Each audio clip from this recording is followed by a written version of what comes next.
안녕하세요. 한의학 박사 정은아 원장입니다. 오늘은 성조숙증 증상과 치료에 대한 핵심을 말씀드려 볼까 합니다.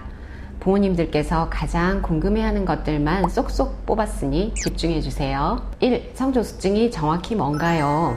성조숙증은 여아 만 8세 이전, 남아 만 9세 이전에 2차 성징이 나타나는 것을 말하는데요. 가끔 초등학교 5, 6학년 딸아이가 가슴이 자꾸 더 나오는 것 같다면서 성조숙증 문의를 하시는 부모님들이 계십니다. 초 5, 6학년 정도면 만 11에서 12세 정도니까 가슴이 나오고 또 가슴 발달의 진행이 꾸준히 되는 건 당연한 상황입니다. 물론 그 아이가 만 8세 이전부터 가슴이 발달해 왔다면 성조숙증이었을 수 있지만 초등학교 5, 6학년 나이에 처음 병원 방문을 하면서 가슴 증상만 호소하는 거라면 성조숙증 진단을 내릴 수는 없습니다. 다시 정리할게요. 성조숙증은 여아 만 8세 이전, 남아 만 9세 이전에 2차 성징이 나타나는 것을 말합니다. 또 여아 만 8에서 9세 사이, 남아 만 9세에서 10세 사이에 나타나는 2차 성징은 빠른 사춘기라고 해서 정기적인 추적 관찰이 필요하고 상황에 따라서는 치료가 필요할 수도 있습니다. 옛날에도 성조숙증이 있었나요? 성조숙증은 우리 때는 없었는데 하시면서 라떼를 떠올리시는 부모님들이 많으십니다. 맞습니다. 우리나라에서 성조숙증이라는 질환이 대중들에게 인식되기 시작한 건 불과 10여 년 정도밖에 되지 않습니다. 그래서 부모님들의 성장기에는 성조숙증이란 단어를 들어본 적이 없을 수밖에요. 하지만 성조숙증 아이들 문진을 하다 보면 초등 1, 2학년 나이에 초경을 했던 할머님도 계시고 초등 4, 5학년 나이에 초경하고 힘들었던 기억을 가지신 어머님들이 종종 있으십니다. 그 당시는 성조숙증에 대한 인식이 없어서 진단을 받지 못했을 뿐이고 또 2차 성징이 빠른 아이들의 비율이 현재보다 적었다는 게 적절한 답이 될 것 같습니다. 성조숙증을 알려주는 2차 성징엔 어떤 것들이 있나요? 여아 만 8세 이전, 남아 만 9세 이전에 2차 성징이 나타나는 것이 성조숙증이라고 했는데 그럼 2차 성징은 정확히 뭘까요? 어린이가 성인으로 성장하면서 중성적이었던 몸이 여성과 남성으로 구분되고 생식이 가능한 신체 변화가 일어나는데 이를 2차 성징이라고 합니다. 여아는 가슴이 발달하고 음모나 겨드랑이 털이 자라고 초경을 하는 등의 증상들이 대표적이고 골반이 커지고 체지방이 증가합니다. 남아는 고환이 커지고 음경이 길어지고 음모, 겨드랑이 털, 수염, 변성기 등이 대표적인 2차 성징이라고 할 수 있고요. 여성에 비해 어깨가 발달하고 근육량이 증가합니다. 또 공통적으로 머리 냄새, 여드름, 체취의 변화 등도 나타납니다. 여아의 초기 증상은 가슴 발달인 경우가 대부분이라 초기 발견이 용이한 부분이 있지만 살집이 있는 여아의 경우는 살과 구분이 되지 않아 늦게 확인되기도 합니다. 남아의 경우는 고환 크기가 커지는 것이 가장 첫 증상이라 초기 발현이 여아에 비해 늦어지는 경향이 있어서 정기적인 검진을 통해 확인하는 것이 중요하겠습니다. 성조숙증은 반드시 치료해야 하나요? 부모님들이 아이 성조숙증을 걱정하시면서 내원을 하시면 대부분 엄마와 아빠의 온도차가 느껴집니다. 엄마는 이른 초경과 성장 지연을 치료해 주어야 한다는 간절함이 뜨거운 편이고요.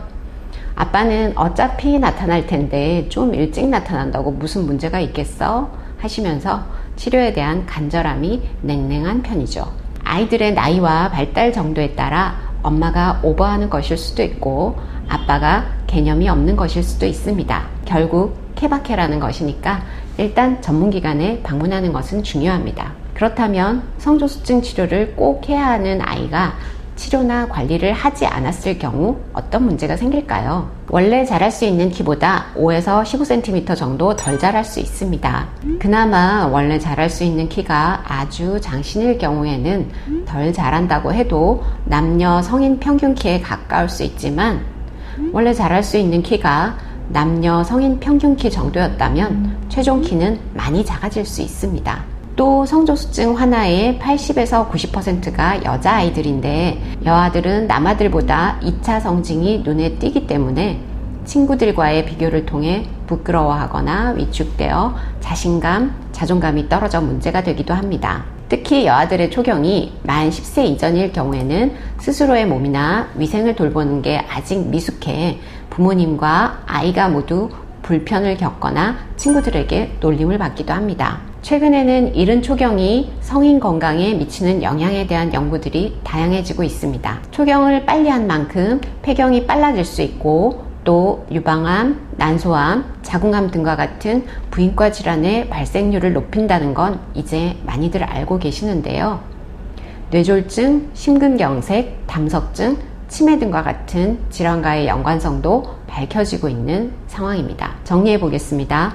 최종 성인 키의 손실, 어린 나이에 생활상의 불편, 정신적인 불안과 위축, 암, 심혈관 질환 등과 같은 성인병 이환율 증가 등이 성조숙증이 관리나 치료되지 못했을 때 겪을 수 있는 문제점들입니다.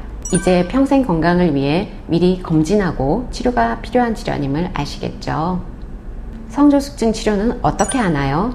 성조숙증 치료에 대해서 얘기하기 전에 성조숙증 검사는 언제부터 신경 써야 하는지부터 말씀드릴게요. 빨리 발견된 성조숙증을 제때 관리하고 치료하는 것이 가장 좋기 때문에 검진 시기를 잘 챙기는 것이 중요하겠습니다. 여아들의 2차 성징은 대개 만 9세에서 10세 전후에 나타나고 남아들의 2차 성징은 대개 만 11에서 12세 전후에 나타나기 때문에 이보다 이전에 검사를 시작하는 것이 좋겠습니다. 저는 초등학교 입학 무렵 즈음에 증상 여부와 상관없이 성장과 성조숙증에 대한 첫 검진을 권장하고 이후 1년에 1, 2회 정도의 정기 검진을 하실 것도 당부드립니다. 이제 성조숙증의 치료에 대해 말씀드리겠습니다.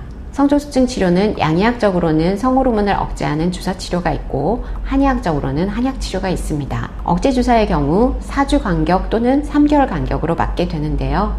본인 나이와 뼈 나이와 예측되는 키 등을 고려해서 주사 용량과 치료 기간을 정하게 됩니다. 한약 치료의 경우도 본인 나이와 뼈 나이와 예측되는 키, 성장 속도 등을 고려해서 치료 기간과 처방 간격을 결정합니다. 호르몬의 직접적인 컨트롤이라는 것에 대한 거부감과 주사라는 도구에 대한 부담감이 있는 분들이나 주사 치료 중 키 성장이 미미하거나 알레르기 발생 등과 같은 부작용을 경험하신 분들이 한의학 치료를 원하면서 오시는데요. 한약 치료의 경우 첫 번째 목표가 인체의 불균형을 조절해 밸런스를 맞춰준다는 것입니다. 그 결과 자연스럽게 성장 발달 속도를 스스로 조절하면서 건강을 찾아가는 자연 성장 치료 원리입니다. 대사를 위한 에너지, 면역을 위한 에너지, 성장을 위한 에너지 등이 잘 순환하고 적절하게 분포되어야 하는데 균형이 깨져서 특정 부위에 열이 뭉치고 순환되지 않아서 생긴 것입니다. 그래서 뭉친 열은 순환시켜서 고루 분포되게 하고 항진된 열은 발산시켜서 조절해주는 처방을 하게 됩니다. 효과적인 치료를 위해서는 정확한 진단이 필요하고 치료 과정의 경과 역시 객관적인 데이터로 확인을 하면서 치료 방향을 세밀하게 조정해 가야 하는데요. 그래서 처음 진단할 때와 중간중간 경과를 평가할 때 한의학적인 검진과 양의학적인 검진을 모두 활용해 종합적으로 판단하고 최선의 치료 계획을 세우는 것이 중요합니다. 또 인체 내부적인 문제들을 잘 해결하더라도 외부 환경적인 요소들이 컨트롤되지 않는다면 재발하거나 최종 결과를 나쁘게 할 수 있기 때문에 건강한 습관을 만들 수 있도록 아이와 부모님과 의료기관이 함께 노력해야 합니다. 한의학적인 치료 이후에 부모님들이 가장 고마워하고 좋아하는 것이 아이가 스스로 건강한 습관에 대해서 알고 노력하는 점입니다. 증상만을 없애고 떼어내는 것이 아니라 근본적인 조절력을 키워내기 위한 치료와 관리의 장점이라고 할 수 있겠습니다. 가장 기본이면서도 꼭 아셨으면 하는 성조숙증에 대한 내용들을 살펴보았는데요. 우리 아이들의 건강한 성장에 도움이 되셨길 바랍니다. 감사합니다.